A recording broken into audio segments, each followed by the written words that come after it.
এজন্য বিশ্বনবী বললেন, খবরদার এদিনের নামাজ মিস করো না। মান তারাকা সালাসা জুমাইন তাহাউনান, গাফলতি করে টানা 3টা জুমা যে ব্যক্তি মিস করলো, তাবা আল্লাহু ফি কলবিহি, রব্বুল আলামিন ওই লোকটার অন্তরের মধ্যে মোহর মেরে দেয়। ওয়া কুতিবা ফি জুমরাতিল মুনাফিকিন, মুনাফিকদের খাতায় তার নাম তুলে দেয়। 3টা জুমা যদি কেউ মিস করে, 2টা পানিশমেন্ট। এক হচ্ছে তাবা আল্লাহু ফি কলবি, আল্লাহ অন্তরে মোহর মেরে দেয়। ভালো কথা ভাল লাগে না, নামাজ ভাল লাগে না, আজান ভাল লাগে না, ইসলাম ভাল লাগে না, শুধু মौज মাস্তি ভাল লাগে, গান বাজনা ভাল লাগে, এরকম আছে না নাই? জুমার নামাজে যায় না। আরেকটা হলো কুতিবা মিনাল মুনাফিকিন, মুনাফিকদের খাতায় নাম তুলে দেয়। আল্লাহ হেফাজত করো। আরো জোরে পড়েন আমিন। জুমার দিন আগে আগে মসজিদে আসবেন ইনশাআল্লাহ। সবাই রাজি? আসেন, আল্লাহ জুমার ব্যাপারে কি ওয়াজ আমাদেরকে করলেন আমরা শুনি। শুনতে রাজি? আল্লাহ বললেন, ইয়া আইয়ুহাল্লাযীনা আমানু ইযা নুদিয়া লিস-সালাতি মিন ইয়াউমিল জুমআতি ফাসআউ ইলা যিকরিল্লাহি ওয়া যারুল বাই', যালিকুম খায়রুল লাকুম ইন কুনতুম তা'লামুন। পড়েন না আল্লাহু আকবার। আল্লাহ বললেন, ও আমার মুমিন বান্দারা শোনো শোনো। আপনাদেরকে অ্যাড্রেস করে আল্লাহ বলছেন, ও আমার মুমিন বান্দারা শোনো, ইযা নুদিয়া লিস-সালাতি মিন ইয়াউমিল জুমআ, জুমার নামাজের আযান যখন দেয়া হয়, ফাসআউ ইলা যিকরিল্লাহ, আল্লাহর স্মরণে তোমরা ধাবিত হও। ওয়া যারুল বাই', কেনা বেচা বন্ধ করে দাও। যালিকুম খায়রুল লাকুম ইন কুনতুম তা'লামুন, এটাই তোমাদের জন্য কল্যাণ যদি তোমরা বুঝতে পারো। জুমার নামাজের আযান যখন হয়, ফাসআউ ইলা যিকরিল্লাহ, আল্লাহর স্মরণে তোমরা বের হয়ে যাও। আল্লাহু আকবার। ফাসআউ ইলা যিকরিল্লাহ ইযা নুদিয়া লিস-সালামি ইয়াউমিল জুমআ, জুমার নামাজের আযান যখন দেয়া হয় বের হয়ে যাও, তখন কোনো কাজ রাখা যাবে না। এই আযান দ্বারা উদ্দেশ্য হচ্ছে খতিব সাহেব খুতবা দেওয়ার জন্য মিম্বারে বসলে যে আযানটা দেয়া হয়, এই আযান। কথা বুঝতে পেরেছেন? কিন্তু দুর্ভাগ্যজনক হলে সত্য, আমাদের বাংলাদেশে এই আযানটা কেন যেন মুয়াজ্জিন ভাইরা ইমাম সাহেবের সামনে এসে আস্তে আস্তে দেয়, ছোট ছোট করে ইমাম সাহেবের মুখের উপরে দেয়, মাইকে দেয় না। এটা পাইছে কই? এটা যে কোত্থেকে ঢুকছে এক আল্লাহই ভালো জানে। আযান মানে অ্যানাউন্সমেন্ট। আযান মানে কি? কথা বলেন। অ্যানাউন্সমেন্ট কি জোরে হবে না আস্তে? তো সব আযান মাইকে এত সাউন্ড করে, এই আযানটা ইমাম সাহেবের মুখের সামনে এসে ছোট ছোট করে কেন দেয়? এটার কোনো দলিল আছে বলে আমার জানা নাই। এই আযানটা মাইকে হতে হবে। আমি পৃথিবীর যত দেশ ঘুরেছি, অনেক বড় বড় মসজিদে আমি জুমার সালাত করেছি, সব জায়গায় মক্কাতুল মুকাররমা সহ মসজিদে নববী সহ সব জায়গায় খতিব সাহেব জুমার মিম্বারে বসার পরে যে আযানটা দেয়া হয়, এটা অন্যান্য আযানের মতো মাইকে দেয়া হয়।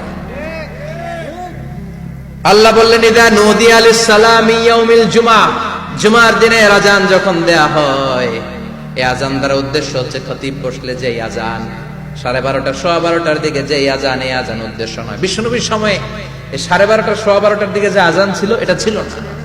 বিশ্বনবীর সময় ছিল না, আবু বকরের সময় ছিল না, সাইয়েদনা ওমর ফারুকের সময় ছিল না। এটা চালু হয়েছে সাইয়েদনা উসমান যুন্নুরাইনের সময়। তখন মদিনাতে মানুষের সংখ্যা অনেক বেড়ে গিয়েছে, লোকজন আর জায়গা হয় না, মুসল্লিতে ঠাসাঠাসি। উনি ঘোষণা দিলেন, সুকে জাওরা, জাওরা নামক বিশাল একটা বাজার আছে, ঘোষণা দিলেন এখন থেকে ওই জায়গায় জুমার নামাজ হবে।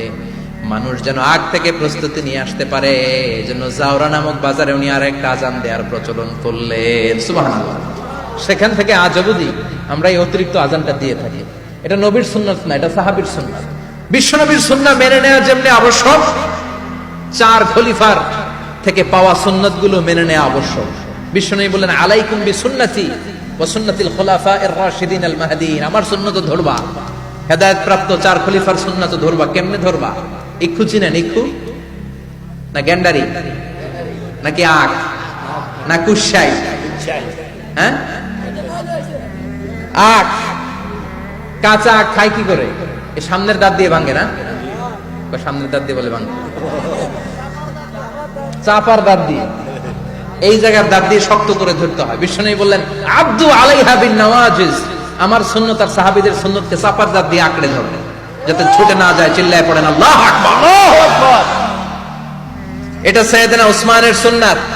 বিশ্বনবী বললেন, ইযা নুদিয়া লিস-সালাহ মিন ইয়াউমিল জুমআতি ফাসআউ ইলা যিকরিল্লাহ, জুমার দিনের আযান যখন দেয়া হয়, ফাসআউ ইলা যিকরিল্লাহ, আল্লাহর স্মরণের দিকে ধাবিত হও। দেরি করো না।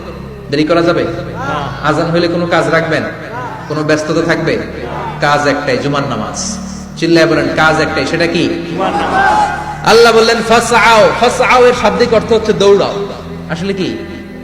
তো এই দৌড়াও দিয়ে আসলে দৌড়াও বোঝানো হয়নি, এটা দ্বারা বোঝানো হয়েছে আল মুবাদারা ওয়াল ইহতিমাম, ইম্পর্টেন্স দেয়া, এমফাসাইজ করা, গুরুত্বের সাথে আগে আগে প্রস্তুতি নাও।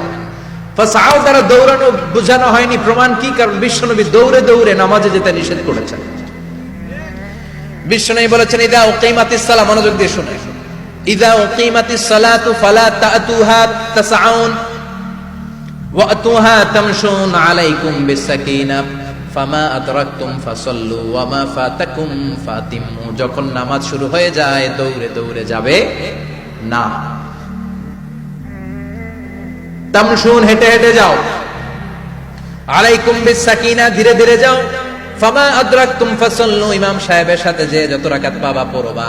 ওয়া মা ফাতাকুম ফাতিমু, যেটা ছুটে যায় নিজে নিজে পড়ো, কবুল করে নেবে কে? আল্লাহ। কিন্তু দৌড়ে যায় নামাজ ধরা যাবে?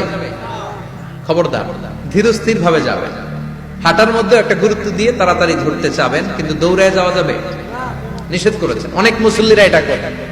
ধরেন মাগরিবের নামাজ, ওযুখানাতে মুসল্লিরা ওযু করতেছে, ইমাম সাহেব নামাজ শুরু করেছেন, আল কারিআতু মাল কারিআ ওয়া মা আদরাকা মাল কারিআ, মুখস্থ আছে না সবার?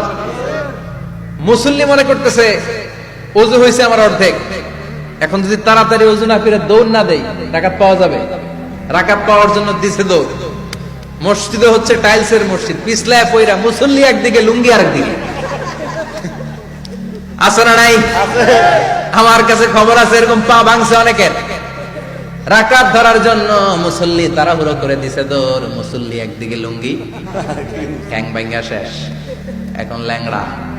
বিশ্বনবীর কথা মানে নাই, ওটারে ল্যাংড়া বানাইছে কে? আল্লাহ। এই জন্য বিশ্বনবী বললেন খবরদার দৌড়ে যাবে না, একামত হয়ে গেলে ধীর স্থির ভাবে যাও। কেননা দৌড়ে দৌড়ে আপনি কার দরবারে যাবেন? উনি তো সব রাজার বড় রাজা, মহারাজা। মহারাজার দরবারে তাড়াহুড়ো করা যায় নাকি? না। ফিট হয়ে কাপড় চোপড় পরে আতর টাতর মেখে ধীরস্থির ভাবে যাবেন। দৌড়ে গেলে আপনার হার্টবিট বেড়ে যাবে, আপনার ব্রেথ ইন ব্রেথ আউট, শ্বাস প্রশ্বাস বেড়ে যাবে। তো হাঁপানির চোটে তো আপনি হাঁপাতে থাকবেন। আপনি তাহিয়া পড়বেন কখন, তাসবিহ পড়বেন কখন, আল্লাহর প্রশংসা করবেন কখন? চিল্লা এখন ঠিক কিনা? এজন্য আল্লাহ বললেন ফাসআউ ইলা যিকরিল্লাহ, জুমার নামাজের আযান যখন হয়ে যায় তোমরা আল্লাহর জিকিরের দিকে ধাবিত হও। যিকরিল্লাহ, আল্লাহর স্মরণ। জিকির মানে কি? আল্লাহর স্মরণ। কিন্তু এই জিকির দ্বারা এই আয়াতের উদ্দেশ্য হচ্ছে আল খুতবাতাইন, জুমার দুই খুতবা। জুমার জিকিরের অনেক অর্থ আছে। জিকির মানে সালাত, জিকির মানে কোরআন, জিকির মানে ওয়াজ, জিকির মানে সম্মান। আবার জিকির মানে জুমার দুই খুতবা, আবার জিকির মানে সুবহানাল্লাহ, আলহামদুলিল্লাহ, লা ইলাহা ইল্লাল্লাহ, সুবহানাল্লাহ, আলহামদুলিল্লাহ, লা ইলাহা ইল্লাল্লাহ, লা ইলাহা ইল্লাল্লাহ, মুহাম্মাদুর রাসূলুল্লাহ সাল্লাল্লাহু। এটাও জিকির। সুবহানাল্লাহ, আলহামদুলিল্লাহ, আল্লাহু আকবার। এই তিন জিকিরের চেয়ে শ্রেষ্ঠ কোন জিকির আছে? কথা কন। বিশ্বনবী প্রত্যেক ফরজ নামাজের পরে সুবহানাল্লাহ 33 বার, আলহামদুলিল্লাহ 33 বার, আল্লাহু আকবার 34 বার পড়তেন। রাজি আছেন? সবাই পড়তে রাজি আছেন? ইনশাআল্লাহ।